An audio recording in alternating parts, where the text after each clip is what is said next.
PMDG's recently released 737-700 is the most complex aircraft yet released for Microsoft Flight Simulator. So the question is, what is it going to be like in VR? A complete stutterfest or smooth as silk? In this video I put it to the test in the HP Reverb G2. Welcome back to the SimHanger, my name's Mark, thanks for watching and let's get started. The wonderful thing about VR is it puts you right there in the 3D space in the cockpit. And the amount of detail in the PMDG cockpit, well, it's stunning, with just about every switch and dial being usable. And in my Reverb G2 V2, textures are crisp and clear. And let me just say, because I know you will, my Ryanair 737 is a little off course, as we departed Auckland and are landing in Wellington, New Zealand. Ryanair in New Zealand? Well, why not? Well, actually, I just forgot to change the livery when I recorded this video. I'm now prepping for my approach. I'm at 10,000 feet, landing lights are on. I'm about 40 nautical miles from the airport, and I need to start my descent to the platform altitude of 3,000 feet. And I'm going to slow to 200 knots. Interaction in VR in the cockpit with the mouse? Well, there's absolutely no problem, works perfectly.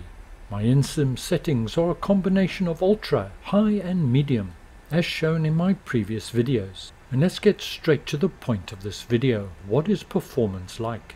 Well, I have to be honest, it's nowhere near what I expected. In a nutshell, it's better, much better. My experience? Well, it's super smooth, both internal and external views. If you've flown the CRJ in VR, well, the direct comparison I can give you, it's as good, if not better than that.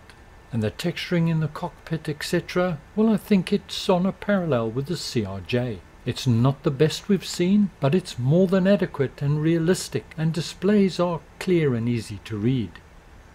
I'm interacting with the cockpit with my mouse, but also with my honeycomb yoke and Bravo throttle quadrant. If you're looking for a config guide for the 737 for the Bravo throttle quadrant, check out this video, link in the notes below. In my Reverb G2 everything is nice and clear, except the sheepskin seats. That's a little fuzzy, but all the signs and labels are super clear. And that fire extinguisher, well, I can't read the minute writing, but I can read the expiry label. And if you're wondering, no, the fire extinguisher is not past its expiry date yet.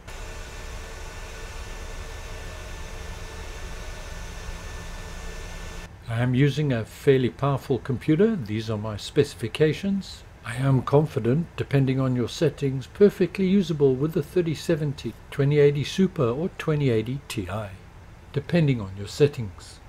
I've programmed in the approach and the ILS for runway 16, but I'm only going to use that as a guide. We're going to go for a straight-in approach and hand fly it in. I'm doing my test in this area as there's a good combination of water and thus reflections, different types of terrain, and whilst Wellington is a default airport, it's fairly built up. And so, all in all, fairly representative of a typical day-to-day flight one might do in a 737. I'm using live weather, but I've adjusted the time down to around midday, and we have some scattered clouds at about 4,000 feet. We're now at 3,000 feet, speed approaching 200 knots, flaps 5. I can read all the gauges, no problems. Some of the smaller numbers, well, you just lean in, which is perfectly natural in VR. Time to set my auto brakes for landing. Wellington's fairly long runway, so I think a setting of 2 will be fine. 15 nautical miles until touchdown. Everything's stable and looking good so far.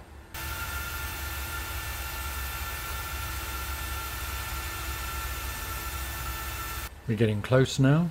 Time to prep for final. We're going to slow to 160. We'll dial that in quickly, then flaps to 15, and then we'll get our gear down. Ignition set to continuous. Flaps are in, now time for gear.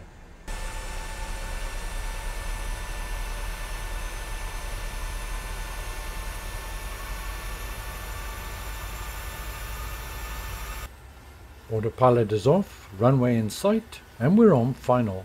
And it's often here, if there's going to be pauses and hesitations, this is where we'll get them on final approach.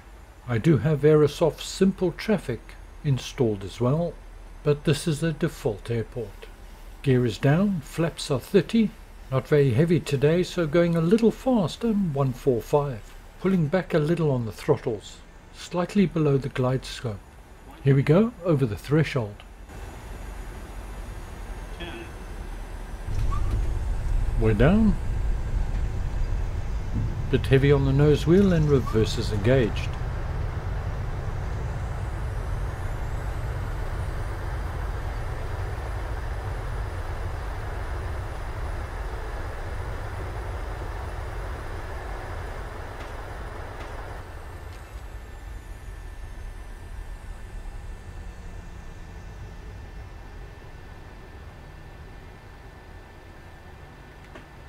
Retracting flaps.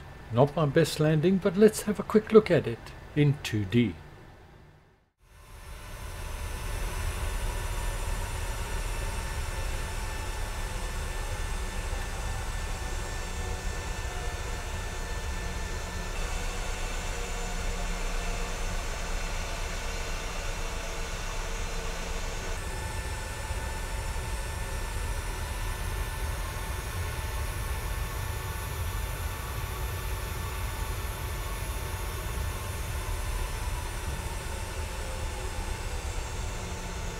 Yeah, that was a bit hard.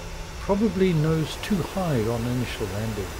Let the glide slope get away from me right at the end there. But hey, we're down safe and sound.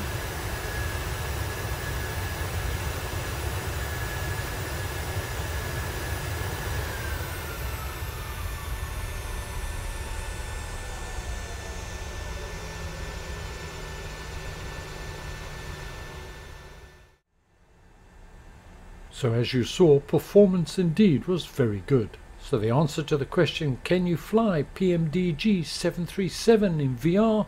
Well, it's a categoric yes. I haven't flown it into Gatwick, Heathrow or JFK yet, but I did land at Pilot Plus's Bristol, Burning Blue Designs Martha's Vineyard, and my current favourite, which is Brussels International by Aerosoft. And all round, performance was more than satisfactory. I got a few micro pauses approaching Brussels as all the scenery loaded in, but there were micro pauses, nothing more. So overall I'm very happy with performance. And of course bear in mind the performance that you've seen in this video is with me recording as well, and also having replay running during the final approach. I haven't shown frame rates because it's not about FPS, it's about how smooth it feels to you. I didn't record the frame rates on this flight, but I did one Southend to Bristol, and I achieved an overall average of 33 FPS. For Microsoft Flight Simulator and VR, that's a pretty good performance. Thank you very much for joining me today. Don't forget to subscribe. Take care, look after yourselves. I'll see you again soon, and bye for now.